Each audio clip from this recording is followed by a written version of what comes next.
개인의 성장을 응원하는 아지트 한박사TV의 함쌤입니다. 여러분, 주변에 화 잘 내는 분 있지 않나요? 욱하는 사람들.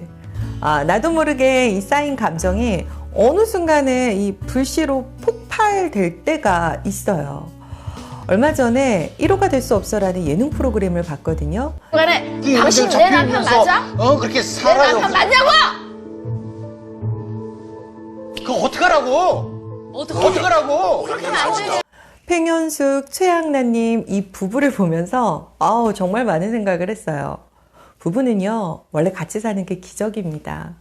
서로 맞지 않는 성격을 10년도 아니고 평생 맞추면서 살아가야 되잖아요. 영상 보면서 저희 어린 시절도 생각이 났습니다. 저희 어머님, 아버님도 많이 싸우셨거든요. TV에서 비춰진 모습이 너무 심하다, 이렇게 악플 다시는 분들도 많이 봤는데요. 솔직히 우리네 현실 가정은요, 그보다 더 심합니다. 저희 집도 그랬고요. 그래서 오늘 지난 시간에 이어서 이 분노에 대한 이야기를 해보려고 해요. 분노에는 종류가 정말 많아요. 욱하는 성질 죽이기라는 책에서 소개된 내용입니다. 감정관리가 어려우신 분들에게는요, 제가 추천드리고 싶어요. 분노는 이 화의 원인에 따라서 6가지 종류로 나눠볼 수 있는데요. 돌발성 분노, 잠재적 분노, 생존성 분노, 체념성 분노, 수치심에서 비롯된 분노, 버림받음에서 비롯된 분노, 굉장히 많습니다. 간단하게 설명하면 돌발성 분노는 평소 아무렇지 않다가 갑자기 폭발하는 거예요. 무의식 중에 일어납니다. 갑자기 욱해서 이성을 잃어버리고 악을 쓰면서 상대방을 위협하고 억압하면서 공격하죠. 돌발성 분노는 보통 수준의 화를 넘기 때문에 말로 진정시키기가 어려워요. 이 넘치는 화를 스스로 소진할 때까지 제어가 안 되는 특징이 있습니다. 성질이 급하고 자존심이 강한 사람들이 이런 분노를 많이 내죠. 두 번째는요, 잠재적 분노예요. 쉽게 이야기해서 이 마음에 누적된 분노입니다. 오랫동안 마음속 깊이 용암처럼 이글거리고 있는 화가 결국 바깥으로 분출되는 것을 말해요.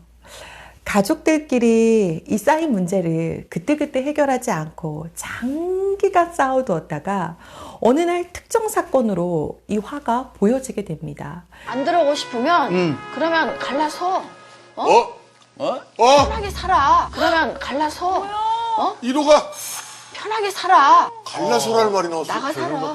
그래, 나가서 나간다고 그래서. 세 번째, 생존성 분노입니다. 위험한 상황이 닥쳤을 때 살아남기 위한 대응책으로 발생하는 분노가 생존성 분노예요. 신체적인 안전을 지키기 위해서 필요한 분노입니다. 네 번째는요, 체념성 분노예요. 인생을 자기 마음대로 할 수 없다라고 느낄 때 내 인생은 왜 이러는 거야? 이런 식의 무력감에서 나타나는 분노입니다. 그런데요, 이 체념성 분노도 우리에게 너무나 필요한 분노입니다. 왜냐하면 자신이 얼마나 중요한 역할을 하고 싶은지에 대한 메시지거든요. 다섯 번째, 수치심에서 비롯된 분노가 있어요. 내가 창피를 당했거나 누군가에게 무시를 당했거나 모욕을 당했다고 느껴질 때, 이럴 때 나타나는 분노입니다. 생각해보면 이 수치심에서 비롯된 분노도 나를 지키기 위한 분노잖아요. 존중받고 싶어, 이런 욕구가 숨겨져 있습니다. 마지막, 버림받음에서 비롯되는 분노가 있어요. 외로움, 불안함, 초조함을 견디지 못하는 분노입니다. 부모에게 버림받았을 때 오는 분노라고 생각하시면 돼요. 애인에게 버림받았을 때 오는 분노라고 생각하시면 됩니다. 역시나 사랑받고 싶다, 소속되고 싶다라는 욕구가 숨겨져 있죠. 그 중에서도 잠재적 분노에 대한 이야기를 조금 더 말씀을 드리고 싶습니다.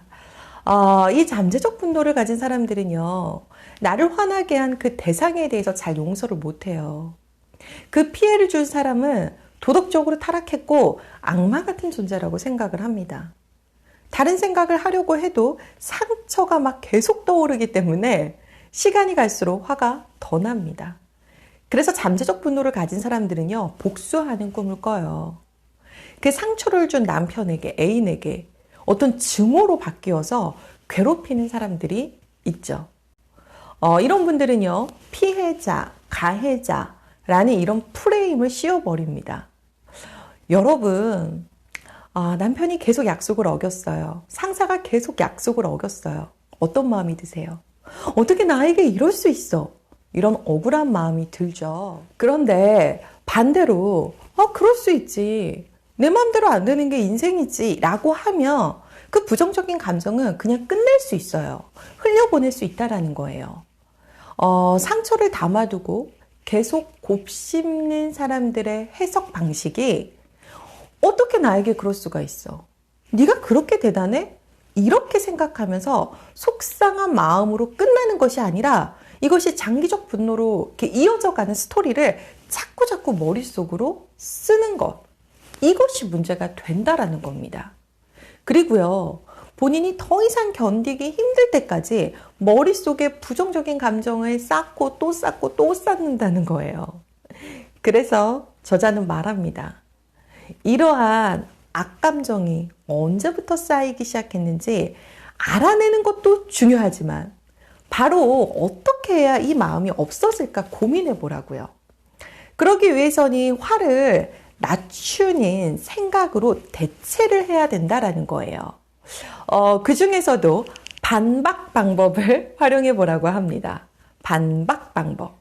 예를 들어서 남편이 내 인생을 망쳤어. 그래서 이젠 희망이 없어. 라고 생각을 했다면 반박을 하는 거예요. 아니, 남편이 내 인생을 망치게 할 수는 없어. 그도 망가진 인생을 원하지 않을 거야. 이렇게 생각으로 대체를 하라라는 겁니다. 반박 방법은요, 기존에 갖고 있던 생각을 대신할 만한 새로운 생각을 하는 걸 말하거든요. 그 새로운 생각이 나에게 적합해 라는 느낌을 줄 수 있을 때 우리의 마음이 조금 진정이 됩니다. 좀 더 긍정적으로 반박해보는 연습이 솔직히 우리들에게 필요한 것 같아요. 당신이 나에게 그렇게 말을 하면 안 되지 라고 생각을 했다면 반박해보는 거예요. 아니 40년 넘게 살아온 그 사람의 말투를 내가 바꿀 수 있다라는 것이 말이 될까? 이렇게 좀 합리적으로 반박을 해보라는 거예요. 자녀에게 실망했나요? 내가 너를 어떻게 키웠는데 네가 나에게 이럴 수가 있어 라고 생각하는 것이 아니라 반박을 해보라는 거예요. 아이가 나에게 대들었다고 해서 꼭 나를 무시하는 건 아니지. 사춘기에 이 정도 반항은 있을 수 있는 일이 아닐까? 이렇게 합리적인 반박이 필요할 때입니다. 오늘의 이야기가 평소보다 다소 길었는데요. 우리는 감정관리 정말 잘해야 합니다. 그래서 이 욱하는 감정을 다스리기 위한 이야기를 다음 시간에도 이어서 같이 이야기 나눠볼게요. 오늘의 이야기가 작은 도움이 되셨다면 좋아요, 구독, 댓글 부탁합니다. 또 만나요.